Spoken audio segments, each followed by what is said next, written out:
पहलगाम के बाद भारत गुस्से में है। इंसाफ की मांग बच्चा बच्चा कर रहा है और कार्रवाई शुरू भी हो चुकी है। पाकिस्तान का अंत शुरू हो चुका है।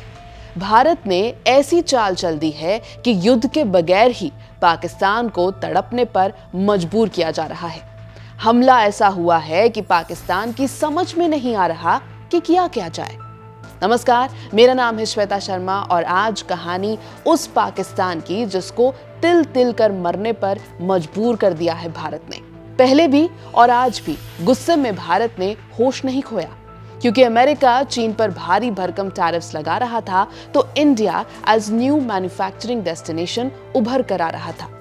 ये बात कई देशों को हजम नहीं हुई और इसी बीच हुआ पहलगाम हमला। इसीलिए सांप मर जाए और लाठी भी न टूटे, ऐसी चाल भारत ने चलनी शुरू कर दी है। इसकी वजह से पाकिस्तान पर एक तरफा या दो तरफा नहीं, जबकि 6 तरफा अटैक होगा। इसमें है cyber, space, water, domestic issues, finance और मिलिट्री तो है ही। सबसे पहले साइबर अटैक।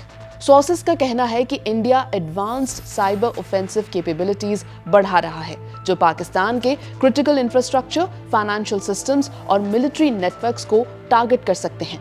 ये कैपेबिलिटी पाकिस्तान की गवर्नेंस और इकोनॉमी की फंक्शनिंग में खलल डाल सकती है। दूसरा है स्पेस।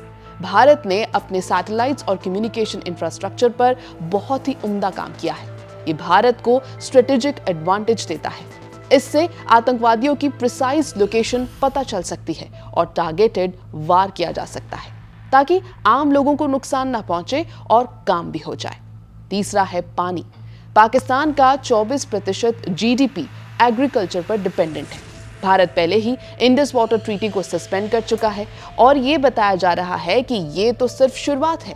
अभी पाकिस्तान की खेतीबाड़ी पर भी बड़ा अटैक होगा। कई पानी के सोर्सेस को रेगुलेट करेगा भारत। चौथा है तालिबान लेड अफगान सरकार से डिप्लोमेटिक संबंध। इससे भारत काबुल में वापस अपना इन्फ्लुएंस बढ़ाना चाहता है, स्पेशली एक ऐसे रीजन में जहां चीन ने 2021 के बाद अपनी प्रेजेंस काफी बढ़ा दी है। इंडिया का तालिबान से एंगेजमेंट, जिसे पहले पाकिस्तान का प्रॉक्सी माना जाता था, ये बताता है कि इंडिया अब रीजनल चेंजेस के हिसाब से खुद को अडेप्ट कर रहा है। अशरफ घानी सरकार के गिरने के बाद इंडिया के सारे इन्वेस्टमेंट्स रुक गए थे। यही वो वक्त था जब पाकिस्तान और चीन ने अपना इन्फ्लुएंस अफगानिस्तान में बढ़ाया था।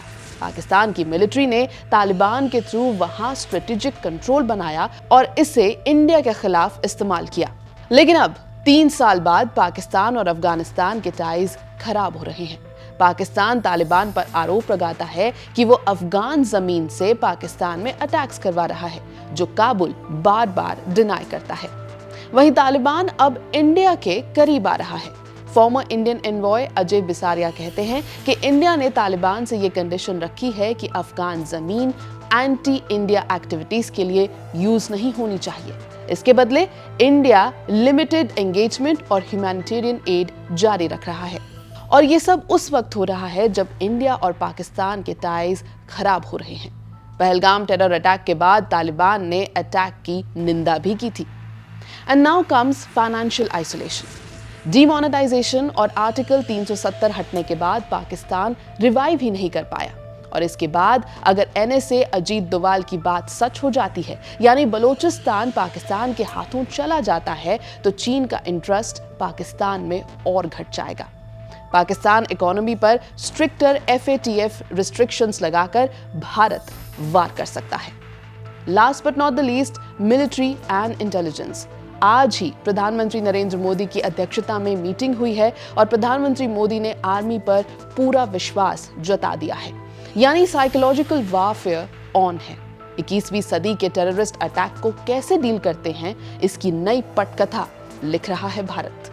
और ये सब पाकिस्तान की समझ से बहुत परे है। आज की रिपोर्ट में इतना ही।